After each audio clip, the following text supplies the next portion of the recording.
as a medium. We'll study about that. ठीक है, तो we'll start with the definition of very basic definition. What is limnology? होता क्या है limnology? So limnology is nothing but just a scientific study of inland waters and has evolved significantly. इसका मतलब है पहले जो था वो सिर्फ inland waters की बात करते थे, उसके साथ साथ इसमें क्या एडवांसमेंट हुई है past 2 डेकेड्स में और भी चीजें इंक्लूड हो गई हैं. ठीक है, और पहले वाटर बॉडीज का आप कह लीजिए जो स्टडी था वो बेसिक था, अभी जो है उसमें और भी चीजें आ गई हैं.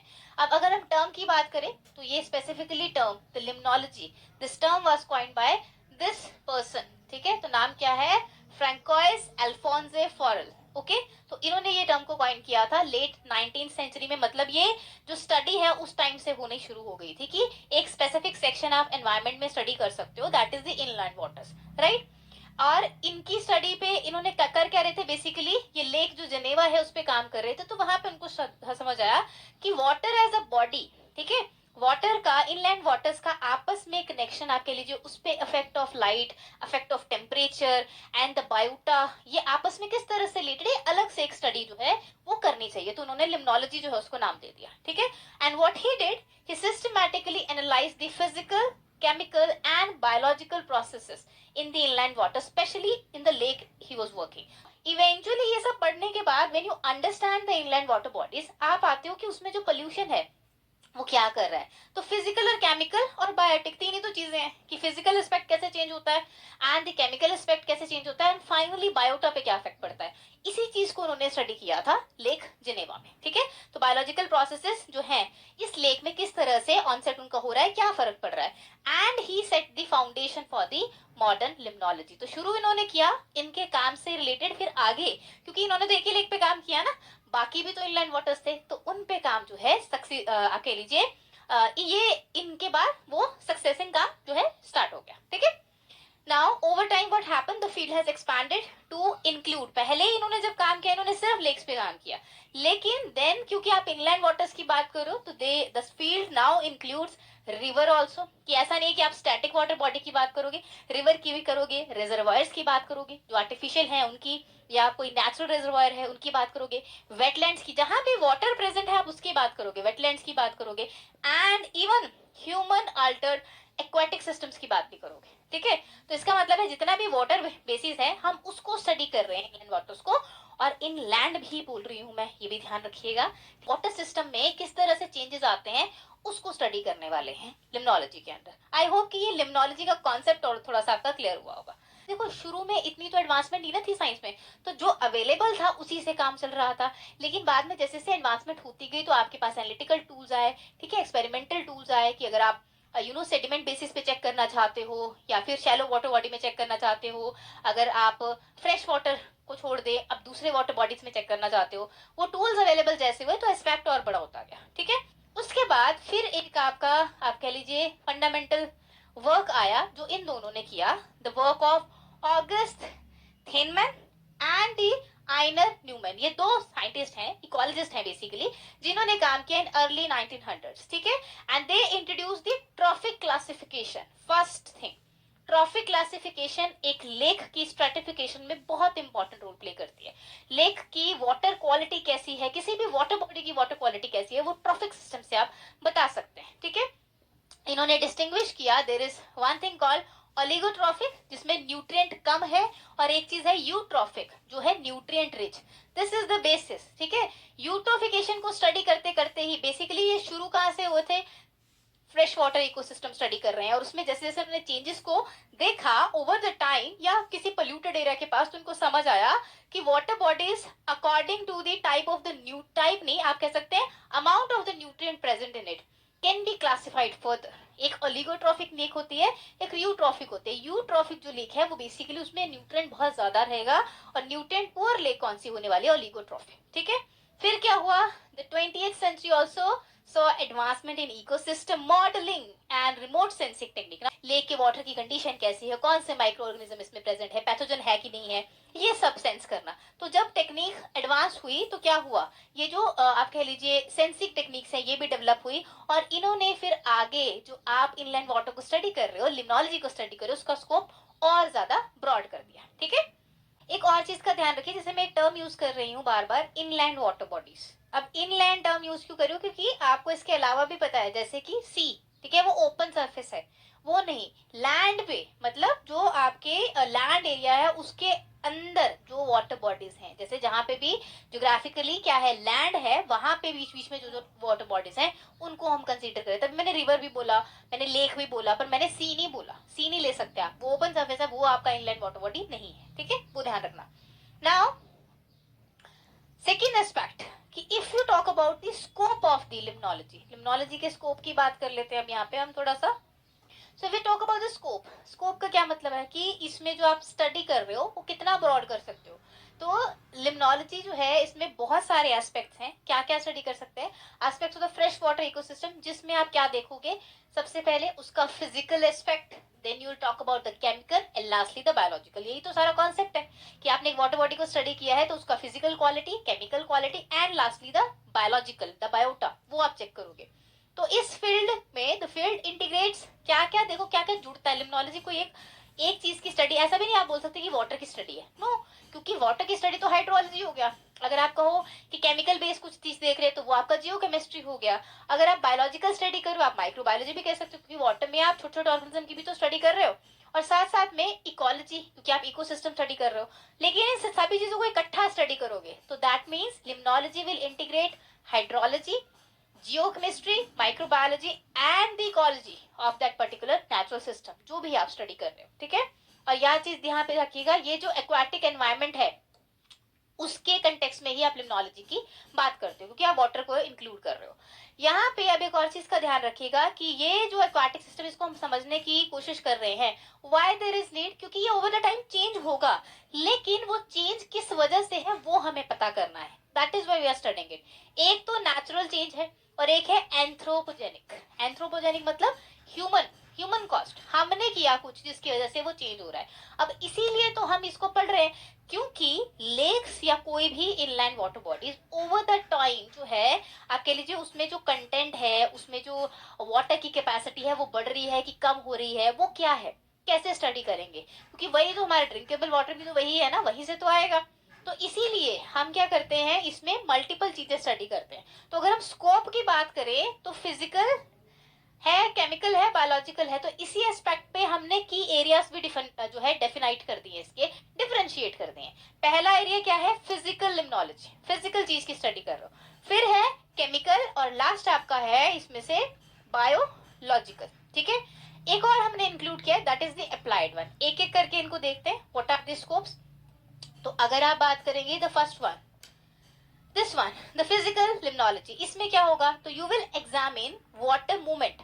अब देखो लेक में स्टैटिक वाटर है, रिवर में मूवमेंट हो रही है वाटर की, वाटर मूवमेंट, और वाटर मूवमेंट की वजह से क्या चेंज आ रहा है उस पर, टेम्परेचर, लेयर्स में अलग अलग टेम्परेचर होगा, मैंने बताया था। स्ट्रैटिफिकेशन, उसकी वजह से जो है वाटर बॉडी में अलग अलग लेयर्स बन जाएंगे, उनका अलग अलग टेम्परेचर है, अलग अलग आप कह लीजिए फोटो जोन है, वो इसका फिजिकल एस्पेक्ट है, ठीक है। लाइट पेनिट्रेशन, ये सब अगर आप स्टडी करें तो you are talking about physical limnology, okay. Second है आपका the chemical limnology. Chemical limnology में you will study the composition of dissolved gases. अभी केमिकल लिम्नोलॉजी की बात करो, कॉम्पोजिशन बेसिकली आप देख रहे हो। फिर आता है आपका बायोलॉजिकल। तो बायोलॉजिकल अगर लिम्नोलॉजी की बात करोगे तो this will focus on the aquatic organism, ठीक है। अब वो फूड, अब याद रखिएगा एक्वाटिक ऑर्गेनिज्म बड़े छोटे दोनों इंक्लूड है। आप माइक्रो लेवल पे भी चेक कर सकते हो, मैक्रो लेवल पे भी चेक कर सकते हो। कहने का मतलब फिशेस देख सकते हो, किस टाइप की फिशेज हैं, प्लैंकटन्स देख सकते हो, यहाँ पे हम फोकस प्लैंकटन्स पे कर रहे हैं। उसके अलावा माइक्रो ऑर्गेनिज्म और भी होते हैं, है ना, पैथोजेनिक, जिसमें हम सेंसेस की बात कर रहे थे। तो अलग अलग जो आपके लिविंग ऑर्गेनिज्म है उसको यहाँ पे स्टडी करोगे, और साथ में आप क्या देखोगे कि वो एक दूसरे से कैसे रिलेटेड है, how the food web is working. Food web आपने इकोलॉजी में पढ़ा होता है, और उसके साथ साथ इंटरेक्शंस क्या हो रही है ऑर्गेनिज्म के बीच में, क्योंकि वो इंटरेक्शन ही एक्चुअल में इकोसिस्टम में जो है की रोल प्ले करेगी कि वो सस्टेनेबल है कि नहीं है, ठीक है। तो ये चीज आप पढ़ लोगे बायोलॉजिकल लिम्नोलॉजी में, जो आपका थर्ड स्कोप हो गया। और लास्ट स्कोप आपका क्या है, अप्लाइड। अप्लाइड में क्या करोगे, you will investigate the condition of the water body, and that is based on the amount of the chemical, amount of the physical evaluation, biological biota कैसा है, केमिकल्स कैसे present है, और फिजिकली टेम्परेचर क्या है, आप कह लीजिए वो सब चीजें आप जब चेक करोगे। तो अप्लाइड में क्या देखोगे आप, ये सब जब आप चेक करोगे ना तो आपको बेसिकली ये पता लग जाएगा कि आप जिस भी वाटर बॉडी की बात करो उसमें पोल्यूशन ज्यादा है या कम है। तो you will investigate the pollution, water quality पता लगेगी आपको, और अगर आपने ये पता किया तो you can device management and conservation strategy कि भाई ये आप कह लीजिए पर्टिकुलर वाटर बॉडी है, ये खराब हो रही है, भाई इसको ऐसे ठीक कर सकते हैं। वाटर एज ए मीडियम अगर आप बात करते हैं तो water has a unique physical and chemical property जो हमें पता है। अगर आप फ्रेश वाटर की बात कर रहे हैं उसका पीएच क्या होगा, उसकी सेलिनिटी कितनी होगी, ये सब हमें पता है कुछ हद तक। तो वो जो चीजें हैं वो प्रॉपर्टीज जो है वो एक फंडामेंटल मीडियम की तरह वाटर को मतलब आप टेस्ट कर सकते हो। एक बात सुनिएगा, बायोलॉजिकल वर्ल्ड में भी वाटर ही जो है वो बेसिक आप कह लीजिए मीडियम है, सबसे इंपॉर्टेंट मीडियम वाटर ही है, क्योंकि उसके केमिकल और फिजिकल प्रॉपर्टीज जो है वो अलाउ करती हैं बायोलॉजिकल प्रोसेसेस को होने के लिए। ठीक है, तो water is very important, unique है, राइट। अब जो वाटर है उसमें बहुत जैसे बहुत सारे अलग और भी लिक्विड होते हैं, सिर्फ वाटर तो नहीं है, एक लिक्विड और भी लिक्विड है। तो बाकी लिक्विड्स में जैसे आप कह लीजिए जो फिजिकल हम प्रॉपर्टीज की बात करें, स्पेसिफिक हीट कैपेसिटी जैसे होता है कितना हीट वो कैप्चर कर सकता है, ठीक है, the amount of heat it can absorb, ठीक है, वो सब जो है वाटर में अलग है। यहाँ पे एक एग्जांपल दे रखा है कि जैसे अनलाइक अदर लिक्विड्स जो मोस्टली लिक्विड्स हैं उनसे अगर डिफरेंट देखें, water has the high specific heat capacity, उसकी हीट कैपेसिटी ज्यादा है। इसका क्या मतलब है, it can absorb and retain large amount of heat without drastic temperature change, कि मतलब बहुत सारी हीट ले भी लेगा पर टेम्परेचर चेंज नहीं करेगा। ठीक है, तो ये होम्योस्टेसिस में एक बड़ा इंपॉर्टेंट रोल प्ले करता है। ठीक है, तो ऐसे यूनिक कैरेक्टरिस्टिक्स हैं वाटर की। ये जो प्रॉपर्टी है it stabilize the aquatic environment and influence the climate regulation also, क्योंकि जितनी भी हीट है वो हीट वाटर में जब जाएगी तो ये बहुत ज्यादा हाई अमाउंट ऑफ हीट चाहिए वाटर बॉडी का टेम्परेचर रेज करने के लिए। ठीक है, I hope you are getting the point कि टेम्परेचर रेज करने के लिए ज्यादा चाहिए। जैसे ये एक मैंने एक यहाँ पे एग्जांपल है। इसके अलावा वाटर की डेंसिटी की बात करें तो water density changes with temperature, temperature जैसे जैसे चेंज करोगे डेंसिटी भी चेंज होगी। तो आपको पता ही है लिक्विड सॉलिड गैस हर फॉर्म में एग्जिस्ट कर सकता है। ठीक है, तो रीचिंग इट्स मैक्सिमम, जो मैक्सिमम डेंसिटी है that is at 4 degree. This results in the stratification in lakes. Additionally, the solvent properties of water allow it to transport dissolved gases. ये तो हम ह्यूमन सिस्टम में भी पढ़ते हैं भाई। CO2 जो है वो ज्यादा डिजोल्व होता है वाटर में, वाटर कह रही हूं मैं, आपके ब्लड में, प्लाज्मा में, क्योंकि प्लाज्मा इज 90% वाटर। इसका जो सॉल्वेंट प्रॉपर्टी है वो इसको ट्रांसपोर्ट के लिए भी अलाउ करता है।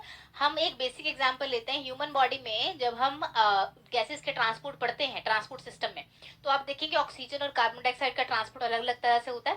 कार्बन डाइऑक्साइड का मैक्सिमम ट्रांसपोर्ट कैसे हो रहा है भाई, प्लाज्मा में डिजोल्व होकर हो रहा है। क्यों, क्योंकि उसका डिजोल्विंग जो है वो ज्यादा है वाटर में, ठीक है, एज कम्पेयर टू ऑक्सीजन। यही तो रीजन है। और वो क्या है, वाटर का एक सॉल्वेंट प्रॉपर्टी है, तो वो डिजोल्व गैसेस को मूव करवा सकता है, न्यूट्रिएंट्स की मूवमेंट कराता है, इवन पोल्यूटेंट्स की भी मूवमेंट करा सकता है। ठीक है, तो एक आप मान लीजिए एक डायनेमिक सिस्टम जो है, एक्सक्यूज मी, एक डायनेमिक सिस्टम जो है वो वाटर क्रिएट करता है एज अ सॉल्वेंट। तो अगर हम वाटर को एज अ मीडियम देखें तो हम इसमें दो प्रॉपर्टीज को पहले डिस्कस कर सकते हैं, जैसे फिजिकल प्रॉपर्टीज है, केमिकल प्रॉपर्टी है।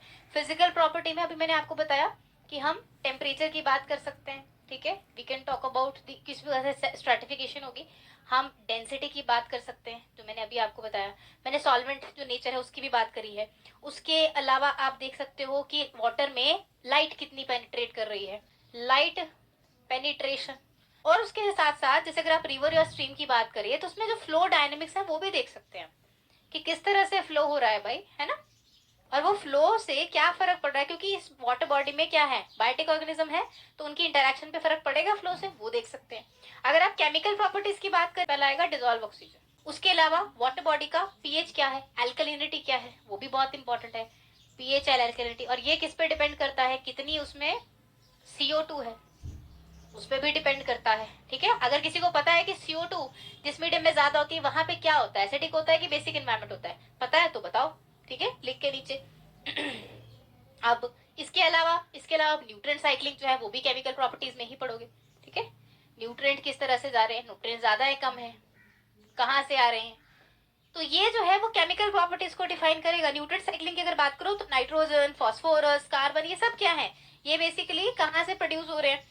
अगर आप इसकी बायोटिक इंटरेक्शन की बात करो तो बायोलॉजिकल जो आप कह लीजिए एस्पेक्ट है वाटर का, तो उसमें जो आपके ऑर्गेनिज्म है वो भी तो प्रोड्यूस करेंगे कुछ, वो सारा कुछ भी तो वाटर बॉडी में ही होगा, ठीक है। नाइट्रोजनस वेस्ट प्रोड्यूस करेंगे अगर, तो नाइट्रोजन वहां होगा, फास्फोरस होगा, तो वो सब जो है वो किसकी बात करेंगे, बेसिकली केमिकल प्रॉपर्टी को कॉन्स्टिट्यूट करेंगे। और क्या हो सकता है इसके अलावा, आप ऑर्गेनिक मैटर, ठीक है, ऑफकोर्स यहीं से आया वो जो उसका बायोलॉजिकल एस्पेक्ट था। तो डिजोल्व ऑर्गेनिक मैटर कितना है, ये सब जो है वो आपको बताएगा वाटर की क्वालिटी कैसी है, ठीक है, क्वालिटी कैसी है। और ये सब अगर आप दोनों प्रॉपर्टीज को स्टडी करें तो बेसिकली हम क्या फोकस करेंगे कि बायोलॉजिकल इंटरेक्शन कैसी हो रही है, क्योंकि eventually will come to biota, आपके प्लैंक्टन्स। तो कोई वाटर बॉडी जिसका पीएच ये है और उसमें न्यूट्रिएंट इतने हैं, फलाना फलाना एग्जांपल लेके, उसमें बायोटा क्या होगा ये आपको पता लग सकता है, ठीक है। तो that's how you use this all information, ठीक है। तो आज के लेक्चर से हमें क्या समझ आया, we understand what is limnology. Inland water study कर रहे हैं हम, हाइड्रोलॉजी भी है, सब कुछ है, सिर्फ वाटर स्टडी नहीं कर रहे, वाटर का इंटरेक्शन, उस पर लाइट पेनिट्रेशन, थर्मल इफेक्ट, उसमें जो बायोटिक इंटरेक्शन है वो कैसे, सब स्टडी कर रहे हैं। लिम्नोलॉजी का स्कोप जो है फिजिकल, केमिकल, बायोलॉजिकल, उसके अलावा we studied about the water as a medium. With this we conclude the lecture number 1। I hope ये समझ आया हो।